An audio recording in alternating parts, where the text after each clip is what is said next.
Hey again there, YouTube. I felt like it's probably a good time for me to kind of go over my bookshelf here. Just at the top, though, my graphic novels. Um, I wanted to get into YouTube because I found myself always looking at videos uh, related to people's graphic novels or their Blu-rays or DVDs or unboxings for special editions. And I kind of wanted to just kind of show people mine and do some commentary and go over some things and just have fun and just share. Um, so yeah, let's just jump right in here. I can't take these out because of the way this bookshelf is. I don't know if you can see, but if I try to pull this one out, it kind of hits. I have to take all of these off, turn it, pull it out. So I'll just talk about these real quick. These are absolute editions. Okay, and what's really cool about the Absolute Edition is that they have slip cases, they're bound. I can always do, if you guys are really that interested in them, I can always pull these out and do them a better review. But I got Long Halloween here. The Long Halloween is my favorite Batman collection. Okay, Jeff Loeb is fantastic. I love it. I don't know why I care about it so much. I just think that Jeff Loeb and Tim Sale do a great job. That's all I can tell you. And it's an epic story. If you haven't read it and you enjoy Batman, you need to read this. Okay? Absolute Watchmen. I don't really have to say much about Watchmen, okay? But it's great. This is really good. I feel like no one has this. The World's Greatest Superheroes, Paul Dini and Alex Ross. Alex Ross's art is fantastic, and Paul Dini's a great writer. That's a really good. That's a really good pickup. And honestly, eBay is the place to look, guys. Or I mean, it's probably a 1 in a million to find some of these at like a thrift store, but because the Absolute carries a price tag of about $75. I will say I did not pay $75 for either of these books. I found them for cheaper than that. You can certainly find them at a reduced price from sellers, and that includes Amazon sellers too. I actually just got this one. This is Neil Gaiman, excuse me, his Sandman Absolute. There are actually two Absolutes for that. I have the first one. I believe the first one is 1 through 37, and then 2 is 38 through 75. But you just take the 75 issues and split them into two Absolutes. It's a leather bound. It's hardcover, obviously, and it looks good. It just looks good. I have a bunch more here. I have Batman's. I've got Arkham Asylum, which is Grant Morrison, and Dave McKean, who did art, or at least a lot of the cover art for Sandman. And if you've ever seen those, and if you can see that, I don't know if you guys can see that very well, especially with that glare, but the art is very interesting in this book, but the storytelling is phenomenal. I mean, it's really in a world of its own. This is Black Mirror. This is one of the newer ones. It's okay. It is Scott Snyder, and he is, the big boy now in DC. He is a great writer. I do like his New 52 stuff. The Court of Owls, which is next, is wonderful. I do recommend reading that. And, of course, some of his other arcs that he's done with Batman is really good. I just got Black Mirror because of Scott Snyder. I didn't enjoy as much, but it's pretty good. Of course, everyone has this. The Dark Knight Returns, Frank Miller. I'm not a big fan of the art. Klaus Jansson's okay with art sometimes. I know the two of them work together on other things because I do have... and you'll see in a second some of the Daredevil they worked on, but that's good. More Jeff Loeb and Tim Sale, The Haunted Knight. This is pretty cool. I think it's only like 4 issues, and it's all like based around scares. And of course, you got Mad Hatter and Joker and Scarecrow all there on the cover. Okay, Batman Year One. Somehow this trade paperback was like $3. I like the cover a lot. I haven't really seen. That's an older printing for sure. Okay. I like Daredevil a lot. Daredevil was probably my favorite Marvel character. I actually, and I always have fun conversations about this, I actually like DC more. Maybe it's because of when I grew up, a kid of the 80s. Kids from the 90s like Marvel because, all of the shows, the X-Men show and all the other things related to Marvel. Marvel popularity really bloomed in the 90s. But of course in the 80s we had the Justice League and Super Friends. So I think that's why I'm impartial to DC. But I love Daredevil, and I love what Frank Miller did with Daredevil. I think he's a great character, and I'm still reading the current run as well. With jeez, I should die for this. I can't remember who's writing Daredevil right now because I'm a terrible human being, but it's good. God, I'm an idiot. Mark Millar.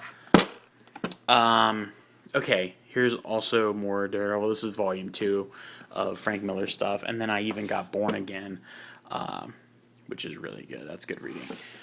This is just, this doesn't belong here, but it's the Fallout 3 strategy guide. That's just a good game. That's why it's there.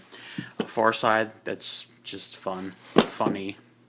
People like it or hate it. I have some fantasy, Final Fantasy strat guides. These are old. Honestly, I'm going to say it right here. People are going to probably try to kill me or send me death threats. I like the Final Fantasy games, 7, 8, 9. I've played some of the earlier ones too. I remember the Nintendo one. They're a little overrated. They're good though, but they're overrated. Okay, I have 10 or 9. These are all, if you can see that, look at that. Those are all Jonah Hex. Okay, Jonah Hex. Who reads Jonah Hex? Okay, I do.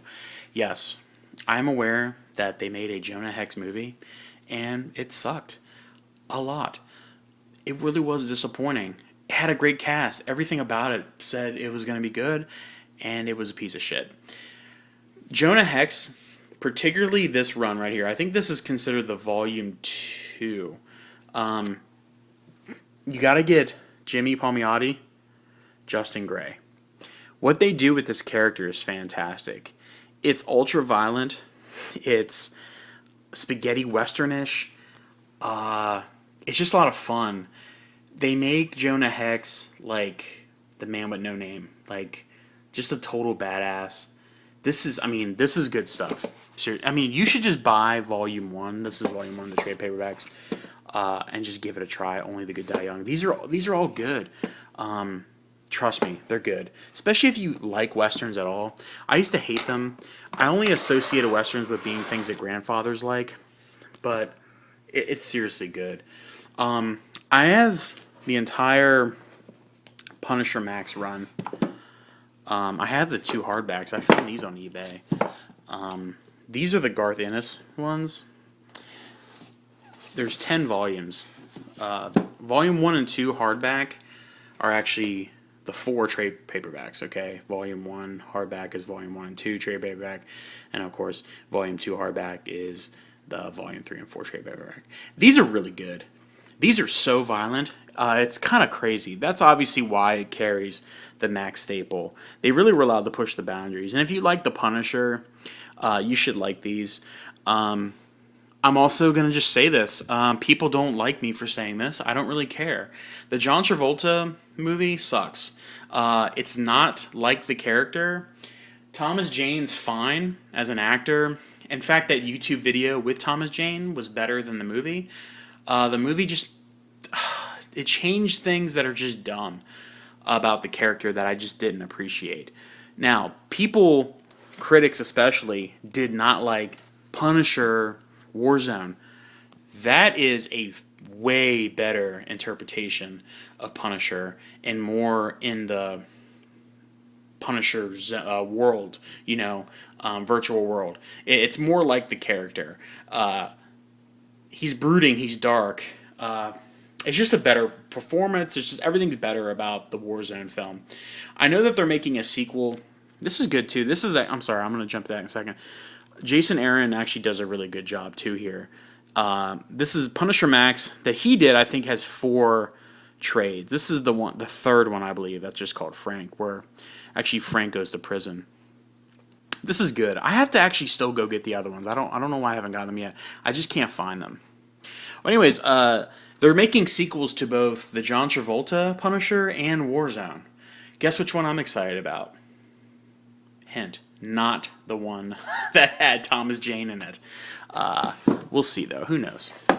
This is just the Skyrim strategy guide. That's just a really good game. Okay, I have All-Star Superman. My brother's the Superman geek.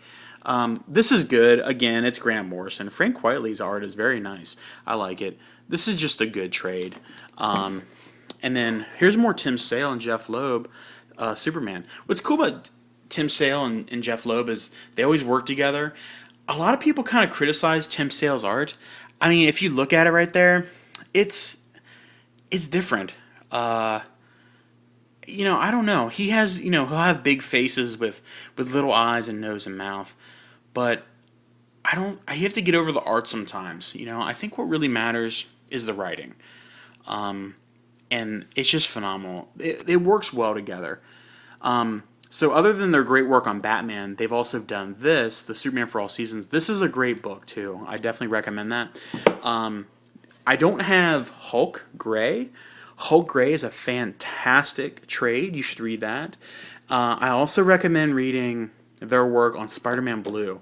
Though Spider-Man Blue, out of all the things they've done together, is my least favorite. Even though people love it, they do. People love it, and that's fine. I do like Spider-Man. Spider-Man's a great character, and he's had great arcs over the year. I just don't really like the Spider-Man Blue as much. But that's okay. If you like it, that's all right. That's your thing, man. You know, I don't like to hate anymore. When I was younger, I used to hate on people for the things they like, but it's cool, man. Whatever you're into. Life's short, you know. There's some Janet Ivanovich. That's not mine. It's really not. It's my wife's. She loves stuff like that. And then this is actually a pretty cool book. This is the 1001 movies that you must see before you die. It's kind of fun. The essay, what's really good about this book is the pictures. There's some great photos in here of like Taxi Driver, and that's solemn. Godfather 2. You know, there's some great pictures in here, but I don't necessarily like the essays. A lot of times the essays in there are just summaries of these films, and I've seen a lot of them. I have some more random books in here. Like I told you in one of my last videos, most of my books are at school because I've told you I'm a teacher. I do have the Dark Tower series, which is enjoyable. Though, if you can see, you can't see it back there. Sorry. It is probably my favorite Stephen King book, or at least one of them. But I have all kinds of random stuff, as you can see. I mean, Into the Wild, Chuck Klosterman's great. This is an interesting book. Batman and Psychology. I'm sorry, over here. Batman and Psychology. It's basically a psychology textbook, but it focuses on the Batman universe. So he does analysis on Batman and tells us what his psychological issues would be based on his symptoms and the way he acts. And then it tells us also what kind of psychological issues the Riddler has, the Joker has, by analyzing their actions, their words, and their behavior in the Batman universe, in the comics, and in the films. It's amazing. It's actually really interesting. You should definitely check that out. This is also a really good book, too. It's called Super Gods by Grant Morrison. It also basically is a historical analysis of comic books, their history, the importance of the characters. And Morrison's basic thesis is that in the future, perhaps hundreds of years from now, the mythology of all of these great characters like Superman will be gods in the future. People will look back and worship. We will worship them today, but because of their great powers and stories, and a lot of their origins are based in different religious beliefs, right? You know, there's a lot of Christian symbolism attached to a lot of the characters, not just Judeo-Christian symbolism. There's some other books in here. I also have it bothers my wife, but I have a very interested set of books and that studies serial killers. I don't know. I always have to defend myself when people see these books. I'm just very fascinated with how these people can do these things, why people become these monsters. How does the reality get so distorted that they do the things they do? It is appealing to me, not because I'm in training, just because I think it's very interesting. I have some other books in here too. You know, I've never read this, but it's here. Fear and Loathing is a great book. John Updike, Rabbit Run's a fantastic book. Here's another serial killer's book. This one's actually really, really dark and weird. And then down here, I just have some of my DVDs. I can do these real quick too while we're here. My Batman animated series is really good. It's just great. It reminds me of my childhood, but it's also just the production value is fantastic. The Charlie Brown set is my wife. She loves Charlie Brown. She loves Peanuts. Chappelle Show, excuse me. Everyone knows what that is. It's just good. This is a really cool set that I have. I found it on eBay, and it's a Korean import. I love how it says at the top, Black Comedy, great director. It's basically every Coen Brothers film up till No Country for Old Men.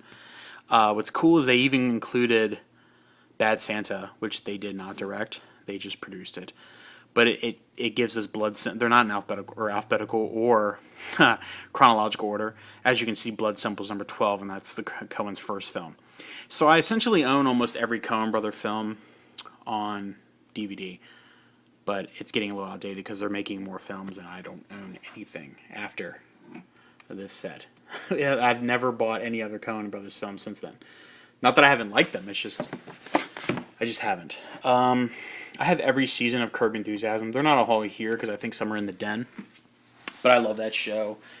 I have the first 3 seasons of Game of Thrones, but again, they're not here because I let someone borrow them. Killers Among Us is a 10-part documentary series on serial killers. 20-part. Don't ask, okay? It is good, but it is what it is. I have almost every season of The Office. I'm a big fan. But what sucks is now that I'm really into Netflix, what's the point, of investing all this money? And I can't resell them because they're not worth anything because people are doing the same thing as me. That's not a real gun. This is a prop gun. Sorry, get that out of the way. The History of Rock and Roll is a really good series. I think it's like Time Life. It's like 10 hours. You could find that on Amazon for pretty cheap. All right, I'm going to jump down here real quick. Last row. We've got every season of Seinfeld. Don't hate me. I am a Pittsburgh Steelers fan. I was born there. I did live there for a few years, and now I've been residing in Virginia for most of my life. I am a Pens fan. I am also a Pittsburgh Pirates fan, so I'm not just some poser Steelers fan.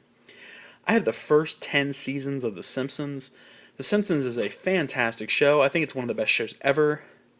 I will admit and most people seem to agree, around season 6, maybe 7, and 8 is really pushing it. After that, the show really just started falling apart. And it's still on. Another Steelers DVD. There's a Spawn collection. That's the HBO show. That was a great series. I have every season of Tales from the Crypt. I think there's 1 or 2 missing. Perhaps because I'm letting someone borrow it. And then I have some Walking Dead. I do not have the season 4 yet, but I think it's because it's not out yet. But I don't even know if once again, with Netflix, what's the point? And I'm actually starting to lose interest in that show too, which may again be blasphemy to a lot of people. Oh, one more thing I want to show you. I'm reading this right now. This is freaking awesome, guys. Clive Barker's Books of Blood. This image is it is what it is, but this is a fantastic book. And this book is out of print. I got this at my local library. It is all 6 of the Books of Blood, which honestly right now I believe you can only find the first 3 volumes together and then the 4 through 6 together. This is all of them. These are great stories, and if you like Clive Barker, this is something you should really check out. There are a lot of great stories here. It's really good. So, guys, definitely check it out.